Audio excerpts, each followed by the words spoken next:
I'm here with my friend Rus Bradburd. He's got a book coming out. He's actually working on a book, HarperCollins Amistad Division, with a hammer in his hand, about Nolan Richardson, a famed basketball coach.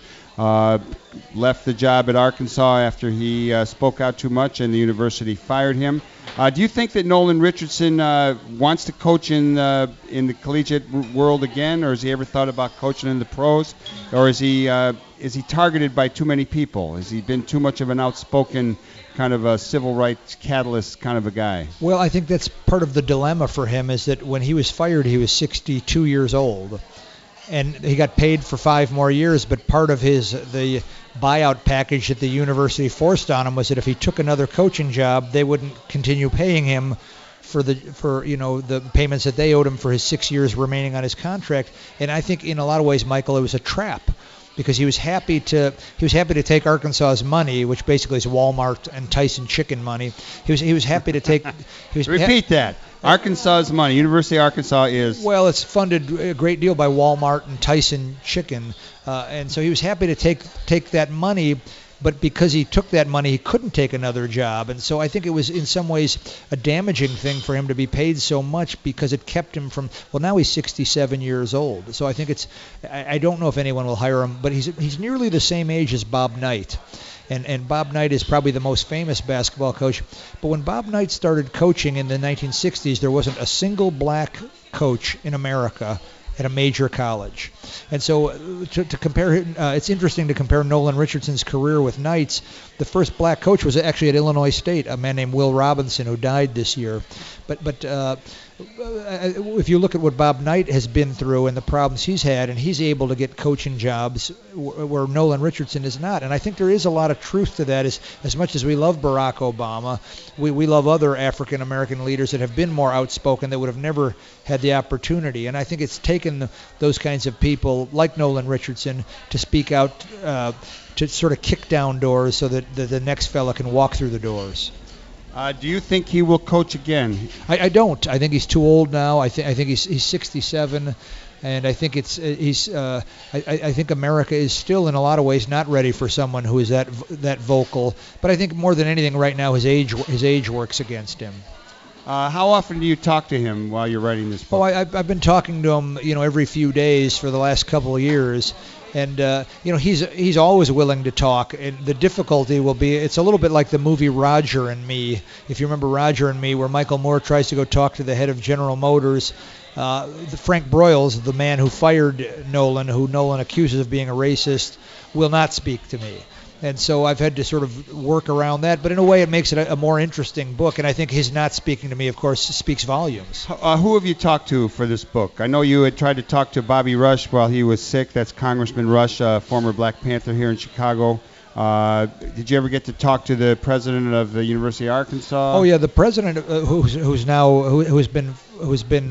forced out also, has been very candid in speaking with me about the mistakes that were made and their inability to go reach Nolan and speak to him. But it was one of the more interesting aspects of Nolan's firing. When they fired Nolan Richardson, the president and the athletic director went into his office, and the president put his hand on Nolan's and asked, "Would you pray with me?" And I think it was, from all the research I've done, I think it was a genuine thing to do, that I think he really meant it. But it is sort of, it rubbed Nolan the wrong way, this idea of, for years. Fire me and pray. Well, that's right. That Christianity and the Bible was used to sort of, to try and sedate the slaves for years, and Nolan was aware of that. But I think in some ways the president is a genuine man and a very nice man, and just wasn't as powerful as the athletic director who fired Nolan. And it's a peculiar university. The athletic budget at the University of Arkansas now is $240 million a year, if you can imagine. And it's totally self-sufficient. They don't take any taxpayer money for that. The students still go to the games for free or for $1, I think. But they get so much money. They raise so much money from within the state that when it came time to buy out Nolan Richardson for $3 million, they were just able to write a check for him. Now the University of Arkansas has not been back to the Sweet 16 ever since Nolan left. They've never won an NCAA tournament game since he's left. And so if you're looking at it strictly from a basketball standpoint, 7 years have gone by and the team hasn't been very good. They're doing terrible this year. And so if you look at it from a basketball standpoint, but I think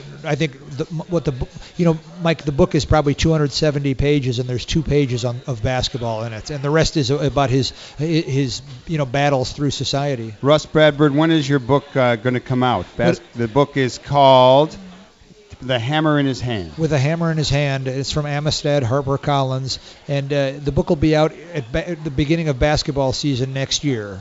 All right, a couple more quick basketball questions. You coached the Tralee Tigers in the Irish Professional Basketball Association. You wrote a book called Paddy on the Hardwood.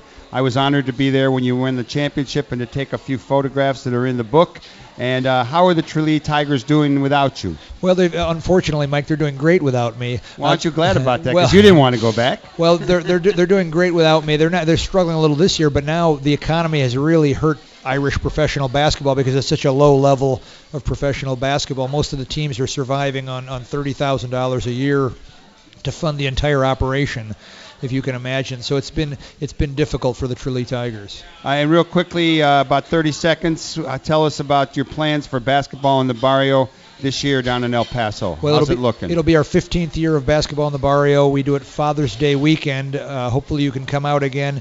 But it should be an exciting time. It's the cheapest camp in the world for kids. It's $1 for the entire weekend, and they get a basketball, a T-shirt, 2 bilingual children's books, and a Lester Doré peace poster. So we're looking forward to the 15th year of basketball in the Barrio. Russ, it's great to have you in town. If it's not for a basketball event, it's for your literary pursuits and your work in the world of literature these days and writing.